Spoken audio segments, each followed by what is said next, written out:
மத்திய அமைச்சர் கூட்டுறவுத்துறை 2 துறையினுடைய அமைச்சராக இருந்து நம்ம வழிநடத்தி கொண்டிருக்கக்கூடிய ஆற்றல் மிகுந்த ஐயா அமித்ஷா அவர்களே, மேடையில் இருக்கக்கூடிய நம்முடைய எல்லா தலைவர்களே, குறிப்பாக நம்முடைய மத்திய இணையமைச்சர் அண்ணன் முருகன் அவர்களே, சட்டப்பேரவை குழு தலைவராக இருக்கக்கூடிய எம்எல்ஏ அண்ணன் நயினார் நாகேந்திரன் அவர்களே, நம்முடைய பொறுப்பாளர்களாக நம்மை வழிநடத்தி கொண்டிருக்கக்கூடிய ஐயா அரவிந்த் மேனன் அவர்களே, ஐயா சுதாகர் ரெட்டி அவர்களே, முன்னாள் பாரதிய ஜனதா கட்சியினுடைய மாநில தலைவராக இருந்து ஆக்கமும் ஊக்கமும் கொடுத்து இன்னமும் அதே வேகத்தோடு விவேகத்தோடு நம்மை வழிநடத்திக் கொண்டிருக்கக்கூடிய அருமை ஐயா பொன் ராதாகிருஷ்ணன் ஐயா அவர்களே, தர்ம போராளியாக இருந்து பாரதிய ஜனதா கட்சியினுடைய தொண்டர்களுடைய இல்லத்தில் என்றும் கூறியிருக்கக்கூடிய அண்ணன் கே.சி. ராஜா அவர்களே, முன்னாள் ஆளுநராக இருந்து முன்னாள் மாநில தலைவராக இருந்து மறுபடியும் சமுதாய பணிக்கு வந்து நம்மோடு அரும்பாடுபட்டுக் கொண்டிருக்கக்கூடிய அருமை அக்கா டாக்டர் தமிழிசை சவுந்தரராஜன் அவர்களே,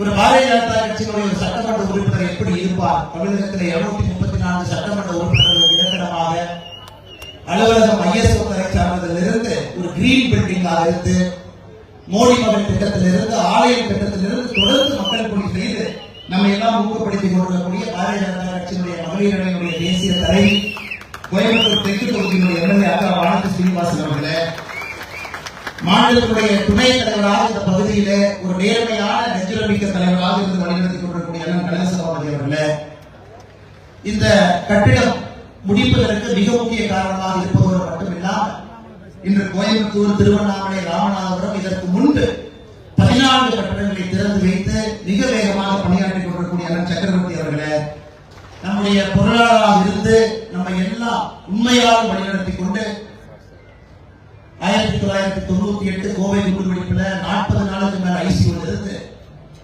இன்னமும் அதே வேகத்தோடு பணியாற்றிக் கொண்டிருக்கக்கூடிய அண்ணன் எஸ்.ஆர். சேகர் அவர்கள், மாநிலத்தினுடைய பொதுச் செயலாளர் இந்த பகுதியினுடைய பெருங்கோட்ட பொறுப்பாளராக இருந்து ஒரு விஷயத்தை எவ்வளவு பிரம்மாண்டமாக செய்து காட்டி முடிக்கக்கூடிய தனித்திறமை இருக்கக்கூடிய அண்ணன் ஏ.பி. முருகானந்தம் அவர்களே, மிக முக்கியமாக உங்களுடைய பிரதிநிதியாக மேடையின் மீது அமர்ந்திருக்கக்கூடிய நம்முடைய அற்புதமான மாவட்டத்தினுடைய தலைவர் அருமை சகோதரர் ரமேஷ்குமார் அவர்களே, இந்த நேரத்தில் என்னுடைய கடமை ஐயா அமித்ஷாஜி அவருடைய பேச்சில் சொல்வதற்கு முன்பே நான் பேச வேண்டும் என்று விருப்பப்படுகிறேன். நாம் எல்லாம் இங்கு இருக்கிறோம் அப்படின்னாக நம்முடைய முன்னாள் மாவட்டத்தினுடைய தலைவர் அவருடைய பெயரை சொல்ல வேண்டும் என்பது என்னுடைய ஆசை.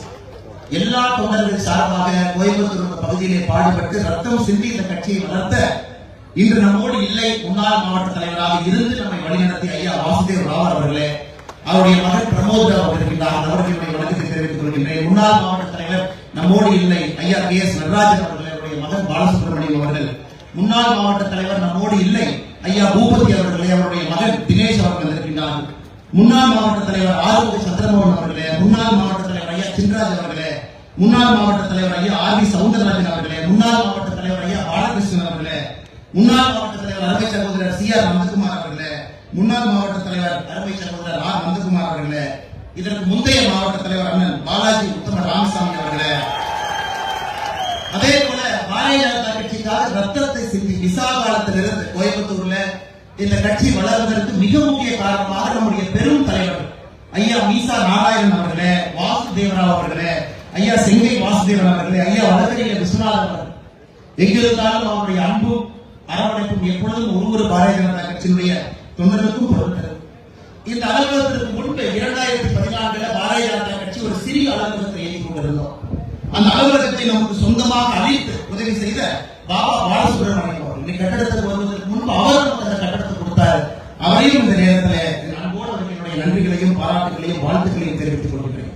அதே போல காணொலி மூலமாக அமித்ஷாஜி அவர்களை நம்முடைய வேறு வேறு பகுதியில நம்முடைய தொண்டர்கள் தலைவர்கள் பார்த்துக் கொண்டிருக்கிறார்.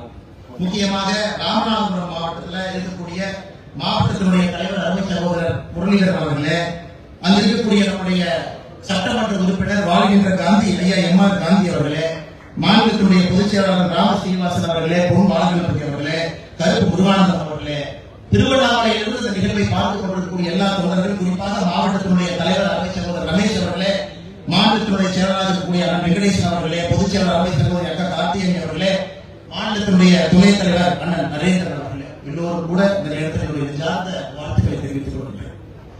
சொந்தங்களே, இன்றைக்கு நம்முடைய தேசிய தலைவர் ஐயா நட்டா அவர்கள் வேகமாக விவேகமாக ஆற்றலோடு கடந்த 5 ஆண்டு காலமாக நம்மை வழிநடத்தி பாரதிய ஜனதா கட்சியின் ஒரு மாநிலத்திலும் ஆட்சியை பிடித்துக் கொண்டிருக்கிறோம். அதற்கு முன்பு நம்முடைய தேசிய தலைவராக இருந்த இன்றைய அமைச்சராக இருக்கக்கூடிய அமித்ஷா அவர்கள் ஒரு விஷயத்தை தன்னுடைய மனதில் வைத்திருந்தார். இந்தியாவில் ஒரு பகுதியிலும் பாரதிய ஜனதா கட்சியினுடைய அலுவலகம் இருக்கும்.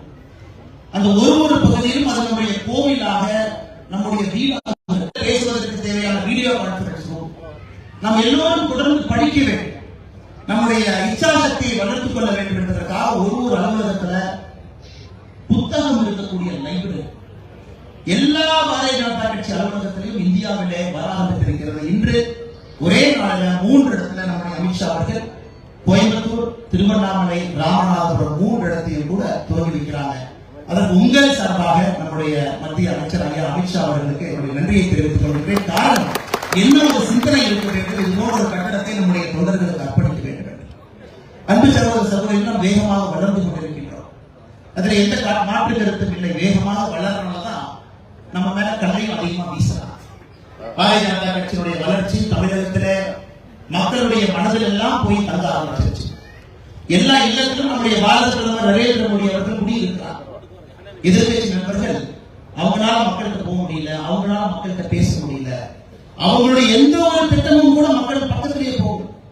பிரதமர் அவர்கள் கஷ்டப்பட்டு யோசிச்சு ஒரு நடுத்தர மக்களுக்கு வாங்கக்கூடிய மருந்துடைய விலை குறைவா இருக்கணும் அப்படிங்கிறதுக்காக பிரதம மந்திரி மருந்தகத்தை ஆரம்பிச்சாங்கன்னா இங்க இருக்கக்கூடிய முதலமைச்சர் ஐயா மு க ஸ்டாலின் அவர்களுக்கு அதுக்கு அனுமதியும் கொடுக்க மாட்டாரு. அது வந்தாங்கன்னா